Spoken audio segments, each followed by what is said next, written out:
Bonjour. Alors, depuis la naissance de cette chaîne, j'ai eu l'occasion de vous présenter plusieurs kits de Gundam Sentinel et même de Double Zeta Gundam. Comme vous le savez, c'est, je ne vais pas dire une licence, en fait si, mais en tout cas une histoire de Gundam qui a été inventée à la fin des années 80 et qui est un roman photo en fait, dans lequel très clairement apparaissaient des kits et des mechas issus de Zeta Gundam et de Double Zeta Gundam, souvent modifiés. Et on a eu à la fin des années 80 également des kits issus de cet album photo. Bandai a fait des maquettes issues de cette histoire Gundam Sentinel qui était en fait une espèce de roman. Voilà. Et parmi les kits qui étaient sortis, il y en a un qui m'a toujours fait envie. Qui fait partie vraiment des kits, non pas que je recherchais, mais j'espérais l'avoir et le trouver depuis très longtemps. Ça aussi, je vous l'ai présenté il y a une éternité, mon premier Gundam en fait.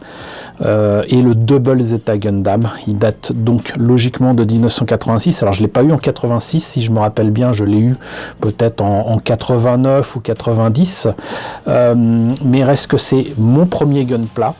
C'est donc une maquette vintage et parmi donc les variations qui existaient, j'allais dire des Mobile Suit Variation, mais là c'est vraiment du Gundam Sentinel, en plus de l'EXS Gundam que je vous ai présenté aussi, dans Gundam Sentinel apparaît le Full Armor Double Zeta Gundam. Et en fait il s'agit ni plus ni moins que du Double Zeta Gundam que je vous ai déjà présenté, mais avec la version Full Armor, ce qui implique que donc en fait il a des plaques d'armure supplémentaires. Forcément il a un gros gun parce que sinon c'est pas drôle, et tant qu'à faire, la majorité de ces plaques d'armure cachent peut-être éventuellement, comme ici, des missiles. Quoi qu'il en soit, donc c'est un kit que je viens de trouver, mais vraiment tout à fait par hasard. Je l'ai trouvé sur Vinted. Je l'ai eu à un prix tout à fait raisonnable. Bon, faut dire que il est plus sous sachet, il est plus de première jeunesse, il a été commencé, mais a priori toutes les pièces sont là. Donc je l'ai eu à 10 €, ce qui est peu ou prou le prix japonais.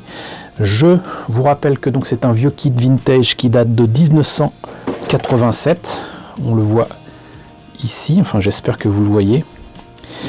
Et rien que l'illustration de la boîte, le box art, je le trouve absolument magnifique. Voilà ce qui est supposé donner le kit une fois monté et peint. Je vous prie de croire que fin des années 80, franchement, c'était la classe. Et là on voit que donc il était à 1000 yens à l'époque, donc voilà, à peu près 10 €. Et voilà toujours des images du modèle monté et peint. Vous voyez que le gun est énorme. À l'époque je m'étais amusé à calculer, en fait le gun était quasiment de la taille de mon lycée. Voilà, parce que c'est un gros bébé, hein, le Double Zeta Gundam. Donc c'est du 144, c'est vrai que je ne l'ai pas précisé. Bien évidemment pas de grade ici, il n'y en avait pas. Le kit donc présente le Full Armor Double Zeta Gundam. Il existe aussi, j'allais dire, en normal. Le Full Armor existe dans Double Zeta Gundam à la fin de la série. Je ne sais plus, sincèrement plus, si le Full Armor Double Zeta Gundam existait en kit pour Double Zeta Gundam. Pour Gundam Sentinel en tout cas c'était le cas, mais donc dans les années 2000 je crois, on a eu du Master Grade, donc du 1/100e. Ils avaient sorti, je crois aussi vous l'avoir présenté, du Double Zeta Gundam au 1/100e en Master Grade, et du coup ils en ont profité pour sortir les deux versions du Full Armor, donc le Full Armor tel qu'il est présenté dans la série Double Zeta Gundam. Donc c'est que les couleurs qui changent, hein, pratiquement. Je crois que l'armure est bleue par exemple au lieu d'être blanche, et le Double Zeta Gundam en dessous a les couleurs de la série, alors que dans Gundam Sentinel il me semble que le Double Zeta Gundam est supposé être gris, mais ça c'est vraiment de mémoire.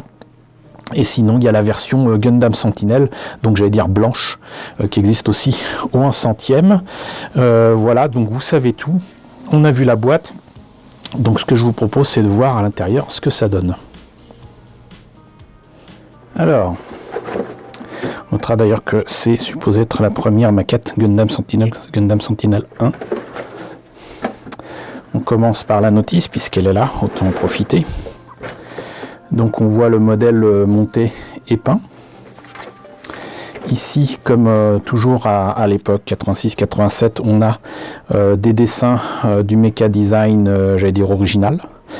On notera d'ailleurs qu'il y aura du coup de sacrées différences entre ce qu'on voit ici, puisque le gun est supposé être tenu par une partie du backpack. Ça ne sera pas le cas avec la maquette. Là, voilà.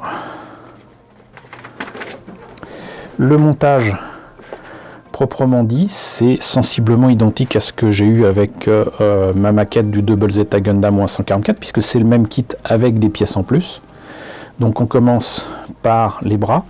À noter que si je fais cette maquette un jour, et je pense que je le ferai, je ne garderai certainement pas les mains d'origine. Les mains d'origine de l'époque, ça ressemble à rien du tout. Je peux les remplacer par des mains carrées de pas mal de choses. Maintenant il y a plein de mains optionnelles dans les maquettes modernes, donc c'est pas ce qui manquera. On continue avec les épaules. Les pièces d'armure de l'avant-bras qui se mettent dessus, et d'ailleurs on notera que du coup les espèces de panneaux rouges qu'il y a dans le Double Zeta Gundam normal n'apparaissent pas ici. On continue avec les jambes. Maquette à l'ancienne, c'est vrai que je ne l'ai pas dit là, mais c'est une évidence. Il faut coller les pièces. Il faut les poncer, faire disparaître les jointures, c'est-à-dire que là il y a deux pièces. Pour obtenir un aspect comme ça, il faut évidemment poncer et mettre éventuellement du mastic, ce qui veut dire que toute cette pièce-là est à travailler pratiquement pendant des jours avant d'espérer pouvoir mettre cette pièce-là. Voilà, soyez prévenus. Donc ici, on continue les jambes avec cette fois-ci les pièces d'armure qui se mettent sur les jambes. Là, on a donc le torse avec des détails qui me semblent inutiles de mettre. Je ne vais peut-être pas les mettre du tout, je les garderai peut-être dans ma boîte à Rabio, puisque c'est cette pièce-là, en fait, qui se met ensuite sur le buste. C'est peut-être dans l'optique de l'enlever, mais je ne crois pas qu'il y ait moyen de le déclipser ou quoi, je verrai. Pareil, là, il est presque tentant de ne pas mettre ces pièces-là, puisqu'il y a une pièce d'armure qui se met sur les ailettes en plus. La tête, qui est certainement l'élément de la maquette de 86-87 la moins belle, mais bon. On rajoute le tout avec cette pièce-là rajoutée sur l'épaule. On fabrique apparemment quand même les ailettes. On rajoute une pièce dans le sabre laser qui est aussi un canon et qui est énorme. Énorme, même selon les critères de Gundam. Le backpack. Donc avec les canons sabre laser qui se mettent dessus, l'espèce de, alors je sais pas comment on appelle ça, c'est ces trucs là, les munitions en fait qui vont dans le canon, qu'il faut monter pièce par pièce, un peu comme des éléments de chaîne de tank. On place donc soit les ailettes, soit la pièce d'armure. Ici on met le backpack. Le gros gun est finalement composé d'assez peu de pièces, d'après ce que je vois, il y en a 3, 4 si on compte le polycap. Et là apparemment effectivement on est supposé clipser cette pièce là sur le buste. Mais je vois pas comment ça peut tenir. Faudra que je vois. Et il y a une pièce métallique si je me trompe pas, une espèce de tuyau. 2 tuyaux en fait. Et donc ça c'est les pièces, les grappes en présence avec les couleurs à mettre dessus. Donc vous voyez que c'est effectivement un kit à l'ancienne avec quand même des pièces bleues, des pièces blanches. Mais du no paint, ça sera pas envisageable ici.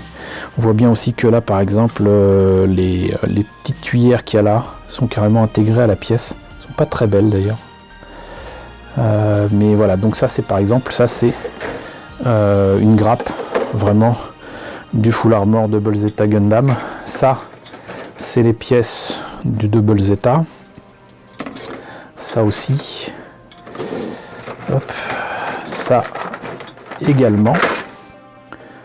Voilà. Et là on a la dernière grappe avec essentiellement le gun qui avait été commencé. un peu la taille du truc. Et là, des espèces de petits tuyaux qui sont en fait des gros ressorts, enfin des gros ressorts, des petits ressorts en fait même, mais des grands ressorts, voilà, c'est ça que je voulais dire. Donc voilà pour ce Full Armor de The Double Zeta Gundam. Un achat qui a été motivé franchement par ma frustration de ne pas avoir obtenu ce kit il y a des années. Et quand je dis il y a des années, c'était il y a plus de 30 ans. Le kit a lui-même 33 ans, mais il me fait envie depuis au moins 31 ans. Voilà, donc écoutez, j'espère que la présentation de ce kit vintage vous a intéressé. N'hésitez pas à me dire ce qu'il en est dans la section commentaires. N'hésitez pas à liker, c'est très important. N'hésitez pas à partager, n'hésitez pas à vous abonner si ce n'est pas déjà le cas. Coucou aux abonnés qui nous ont rejoints ces derniers temps, bienvenue ici. Coucou aux grands anciens qui me suivent depuis 5 ans. Merci à tous de votre fidélité, merci à tous de votre soutien sur Tipeee et sur Paypal. Je vous laisse avec la liste des contributeurs de la chaîne et je vous dis à très bientôt pour la présentation d'une nouvelle maquette Gundam.